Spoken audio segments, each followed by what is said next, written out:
Daud dan Mefiboset. Luhurnya hati dan kebaikan Daud.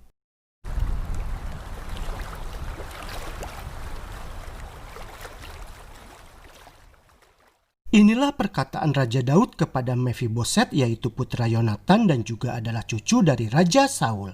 2 Samuel 9 ayat 7. Kemudian berkatalah Daud kepadanya, "Janganlah takut, sebab aku pasti akan menunjukkan kasihku kepadamu oleh karena Yonatan ayahmu. Aku akan mengembalikan kepadamu segala ladang Saul nenekmu, dan engkau akan tetap makan sehidangan dengan aku." Mefiboset yang adalah anak Yonatan mempunyai cukup alasan mengapa dirinya merasa takut saat menghadap Raja Daud. Secara fisik dirinya adalah seorang yang cacat sehingga memiliki rasa rendah diri. Secara historis dirinya adalah cucu dari Raja Saul, yaitu Raja Israel pertama yang dulu berusaha untuk membunuh Daud. Dan secara politis biasanya seorang raja atau penguasa baru itu akan berusaha untuk memusnahkan atau menyingkirkan keluarga penguasa sebelumnya ataupun teman dari saingannya.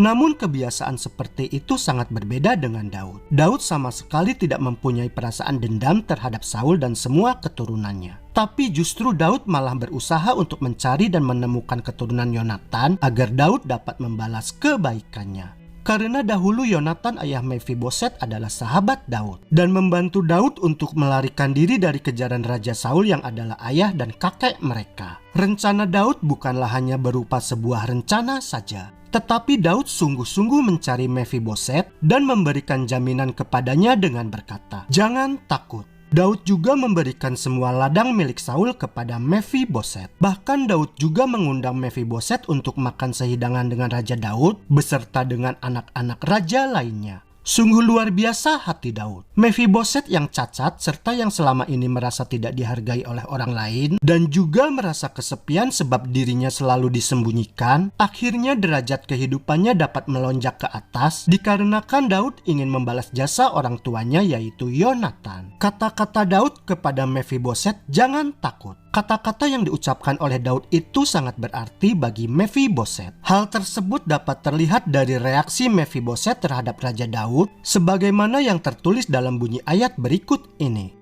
2 Samuel 9 ayat 8. Lalu sujudlah Mefiboset dan berkata, "Apakah hambamu ini sehingga engkau menghiraukan anjing mati seperti aku?" Dapat kita bayangkan perasaan Mefiboset di kala itu. Jiwanya yang saat itu merasa seperti seekor anjing mati. Namun Mefiboset mendapatkan kebaikan dari Daud yang telah mengangkat nilai dirinya. Mefiboset mendapatkan kehormatan yang dahulu tidak pernah disangka-sangka oleh orang lain.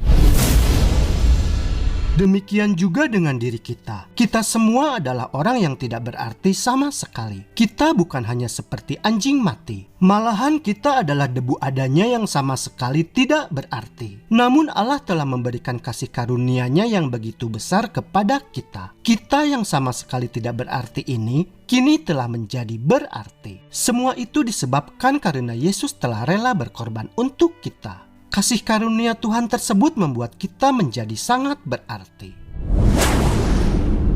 Daud yang di masa dahulu telah mendapatkan kebaikan dari Yonatan, sekarang Daud berbalik menunjukkan kebaikannya kepada keturunan Yonatan. Peristiwa tersebut dapat menjadi pelajaran bagi kita bahwa tidak selamanya perbuatan baik kita itu akan menuai atau mendapatkan balasan ketika kita selagi masih hidup. Namun kita harus mengetahui bahwa apa yang kita tanam itu nanti akan bertumbuh dan kemudian akan siap untuk dituai pada suatu waktu tertentu. Mungkin saja satu hari kelak keturunan kitalah yang akan menikmati kebaikan yang pernah kita tabur. Oleh karena itu Rasul Paulus mengajak kita untuk selalu berbuat kebaikan. Galatia 6 ayat 9. Janganlah kita jemu-jemu berbuat baik, karena apabila sudah datang waktunya, kita akan menuai jika kita tidak menjadi lemah. Demikianlah kiranya kasih karunia Allah akan tetap bersemi di hati kita masing-masing, supaya kita dapat menyalurkan kasih karunia itu kepada orang lain, dan kasih karunia itu akan tetap bersemi di hidup kita untuk kemuliaan bagi nama Tuhan.